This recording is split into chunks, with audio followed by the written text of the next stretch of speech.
let's do this. So I'm on with Peter Christensen, esteemed play-by-play and ring announcer, and he's got exciting news that will be for the podcast listeners. This is going to be in the middle of one of their podcasts for the newsletter readers, and for if you just love the YouTube channel, you can just get this info right now. So what is the great news that you want to tell everybody? Hey, thanks for having me back, Luke. It's been over a year. It's been ages. So I'm really excited about this because, mostly I've done ring announcing in my career. So this is not my very first, but I will be doing play-by-play this weekend at Sweet Science Boxing Gym in Hawthorne, California. It's a co-promotion of Sweet Science and Marv Nation Promotions. And in the main event of this amateur boxing event, it's Manny Pacquiao Jr. And it's actually, sorry if I'm mispronouncing his name, Adon Cazares. That's who actually beat him in their previous outing together. It was a real close match at the Commerce Casino. And from what I understand, I was not there to see it, but from what I understand, Manny Jr. came out really hard, really aggressive in round one. And then Adon Cazares regrouped in round two with a lot of body shots. And it sounded like he quite possibly won that round. And in round three, it was just toe-to-toe action. It was a really close decision, but Cazares came away with the win. So this is Manny Pacquiao Jr.'s shot at redemption. So this is going to be a great stacked card of fights. It's going down this Sunday at Sweet Science Boxing Gym in Hawthorne. Like I said, starts at 1 p.m. And I'm going to be there in the broadcast booth doing lead play-by-play. My brother, Jason Vincent, who is a representative for the WBF, World Boxing Foundation, will be there adding color commentary and might have some guest fighters stop in. And also, it's not confirmed yet, but we might actually be announcing a professional bout for the WBF belt. Jason Vincent is going to bring the belt down there. So I just got to say before I forget, thanks to Marco Trejo at Sweet Science Boxing and Marvin Rodriguez at Marv Nation Promotions putting this together. It will be the first 10 fights you can watch for free live on Sweet Science Boxing YouTube channel. Lukie, you can look for them on Sweet Science Boxing on Instagram. The link is in their bio, or Lukie, you can drop the link to their channel in there. And the remaining fights under pay-per-view will be on marvnationtv.com. Like I said, 20 fights are scheduled, and it's just going to be a great afternoon of fights in Hawthorne, California, the greater Los Angeles area.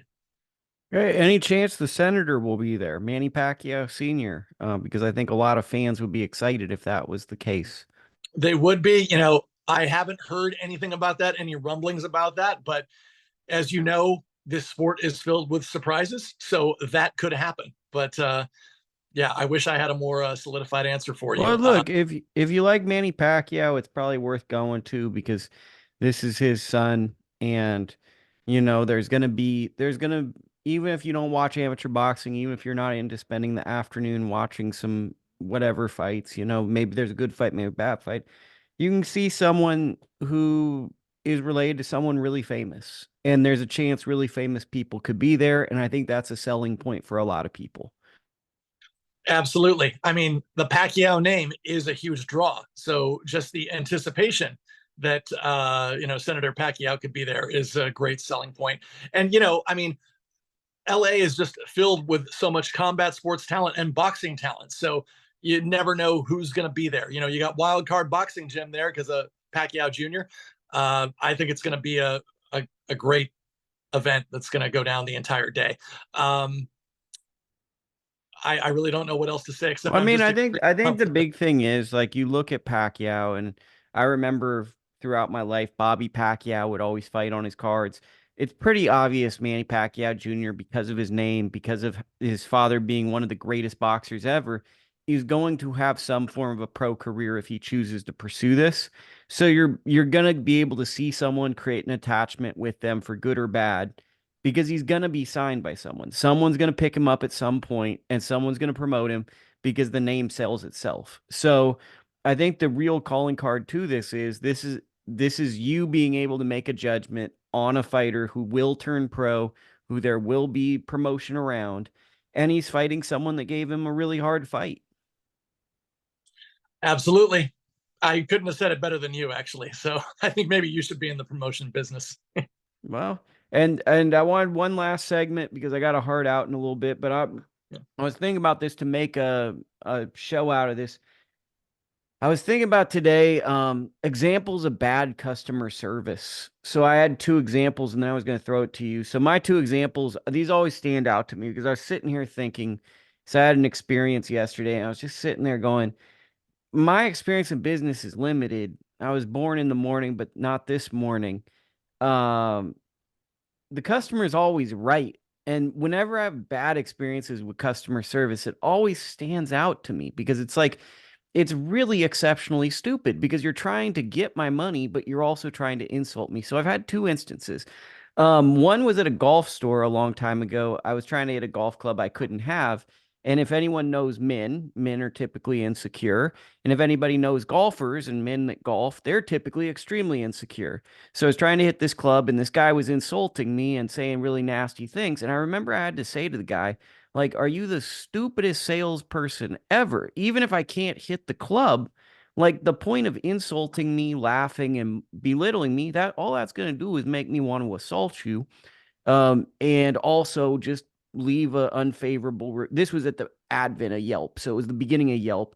But it's like, why would and I showed him the money. I counted it in front of him. I brought $450 to the store. And I remember I counted it right in front of him. I said, I'd love to have spent that money here, but I'm not. And I'm going to take down your name and I'm going to say just how terrible of a person you are at selling. Like, I'm sure you're a decent, there's redeemable qualities, but you're just an insecure old man who just can't sell things.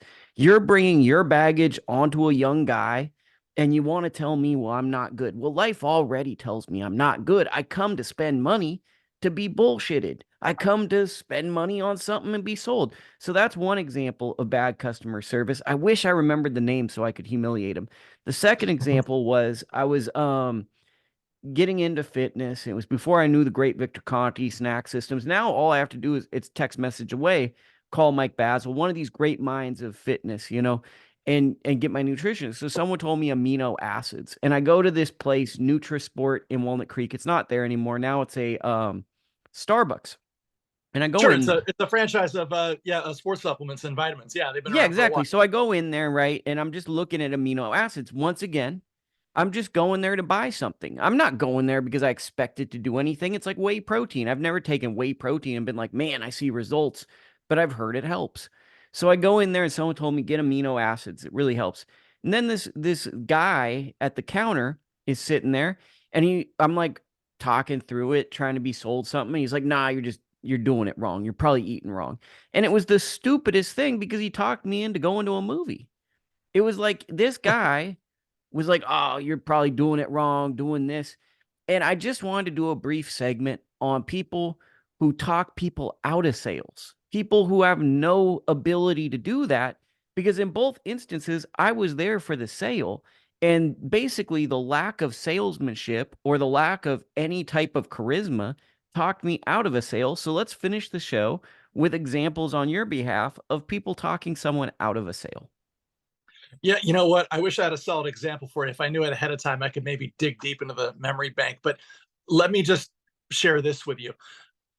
Something that is a big pet peeve of mine. I understand we all have bad days. We're going through struggles. You and I have shared struggles, on a personal level, when we're just talking one on one. So I get it. Everybody has things that are going on, everybody has baggage. Okay. So a pet peeve of mine is not necessarily where a sale was killed, but it's to the point where, okay, you so and so are having a rough day. That's okay if you're having a rough day, but don't take it out on the customer who's just trying to find that product or trying to buy that item. So I find, like, in your experiences, it's usually someone.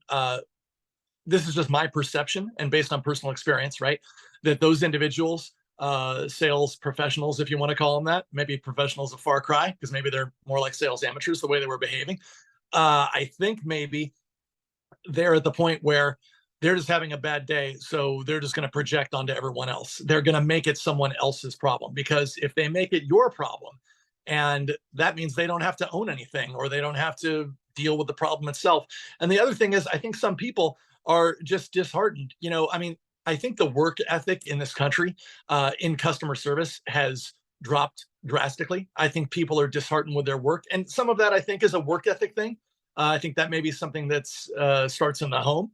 as part of their upbringing. I think maybe it's something that could be learned in school. I don't know. I have not been in the educational system in many, many years. So I think it's one of those things where people just don't care anymore. So in certain cases, like, I'm going to get my paycheck. So what? Or I deserve this paycheck. I deserve this commission just because I showed up. I showed Lukie the golf club. So, I mean, really, what else do I need to do? I think it just comes down to those sorts of things. So I don't necessarily have a direct example, but I mean, I can tell you something. It's not where like a sale was almost killed. Okay. But I will say this. I was in a very well-known supermarket chain. I won't bash them, but I am a faithful customer to them. And I was looking for a specific container of something. And they were all out of it on the shelf, right? And this young kid, he was very, very young. He did not look like a day over 20. And I just said to him, "Hey, I'm looking for more of this. Do you have any?" He said, "If it's not on the shelf, it just means it's not there." And he walks away. Like, no interest in trying to smooth things over or offer anything alternative or in consolation. And there was another gentleman who was a bit older. And I just, he came out maybe, 30 seconds later. I said, "Hey, I'm trying to find this item. Can you help me out? It's not on the shelf." And he says, "You know what? Let me take a look." It took a few minutes. He went in the back, but guess what? He came out and he had more of the item. So I think a lot of it does come down to work ethic. And then also, like I said, people are just having issues in their lives and they just want to take it out on the customer. That's just been my perception a great deal of the time when dealing with customer service or sales reps. Also think it's a ceiling thing because like when you get to a certain point, like you have to do the customer service, but you also have to balance a budget, do some other things. It to me, it just kind of shows where someone tops out at if just dealing with a human being is your ceiling. Like it now, no disrespect, but customer service, that's an entry level job. So if this is maximizing your capacity, we're kind of knowing where your ceiling is in the workforce, unless you have a deep desire to kind of create your own business. Like that's my big takeaway is if you're overwhelmed by basically a question or someone coming in with a little bit of baggage and you bring it on yourself and do that, probably either the wrong field or that's your ceiling. That could be it too. I I think you prove a good point. I think it's just sometimes people just they have what am I trying to say? I think maybe Lukie, people like you and me, maybe in our experience, our upbringing, our working lives, maybe we have a little more bandwidth to help service that individual, service that customer. I think today, I think people just they're not conditioned or programmed to have that bandwidth, or they just choose not to have it. That's just my takeaway. But I think you raise good points as well, like Well, I always. think it comes down to this to me. It's like, okay, if you're getting paid is a privilege, not a right. Like nobody is just out here getting money. So like if you're getting paid, whether it's minimum wage or maximum wage, you have to merit some form of salary. You have to put something into it. If you're going through the motions, that's how you lose your job. If you're being brought on for once a day in work, you're closer to being fired than to stay on. And I think that for me, what always bothers me in bad customer service situations is there's a level of, I don't want to say entitlement, but there's a level of not thinking through, hey, I'm collecting a check to be a representative of this entity.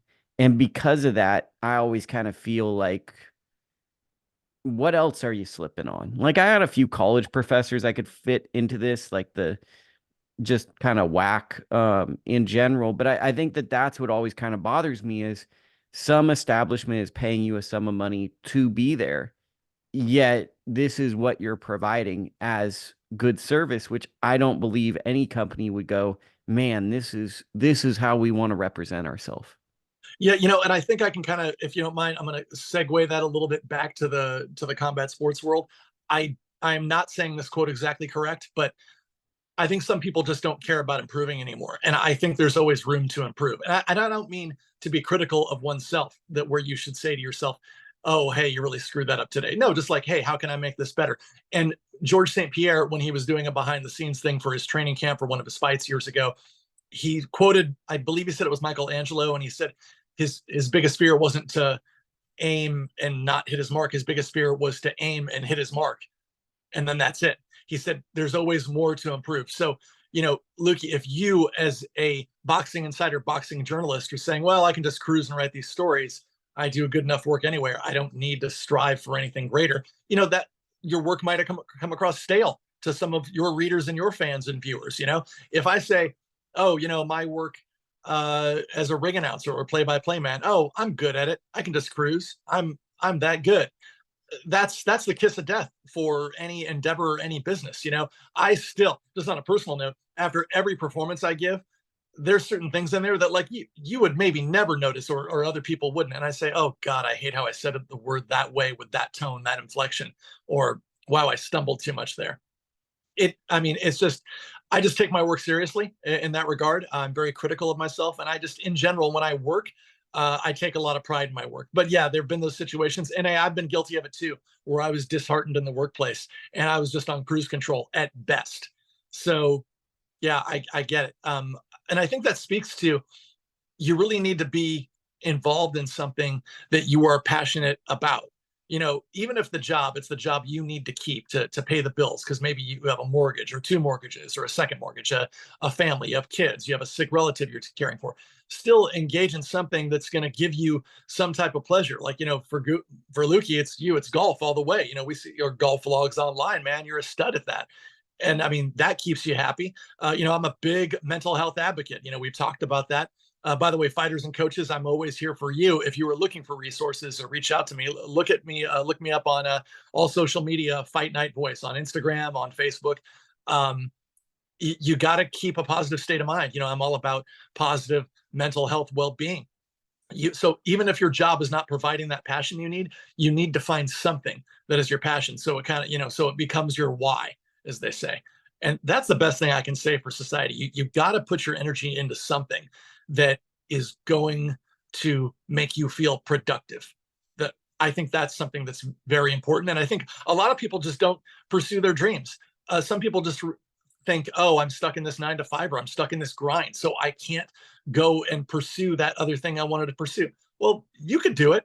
A lot of us do that. You've done it, and a lot of times it pays dividends. Because look, you don't want to be 85 years old and sitting on the recliner or sitting down at home and like, oh, what if I did try this when I was 35 or 50 or 55? You don't want to be asking what if. So I think people just need to find something productive they can put their energy into, that they are passionate about. And I think they'll just become better humans across the board. Okay, and that is the Fight Night Voice. Final thoughts about this upcoming event that people can go to, tickets, all that type of stuff, etc. Oh yeah, tickets are $20 at the door. But you can watch, assuming it's all 20 fights that are on. I believe it is the first 10 fights are streamed free on Sweet Science Boxing YouTube channel. And the remaining 10 fights will be pay-per-view. It'll be on marvnationtv.com. You can check my social media for all that information. You can go to Sweet Science Boxing, or look up me, Fight Night Voice, or look up Marv Nation Promotions. It's all there. Okay, sounds good. We'll be tuned in. Check it out.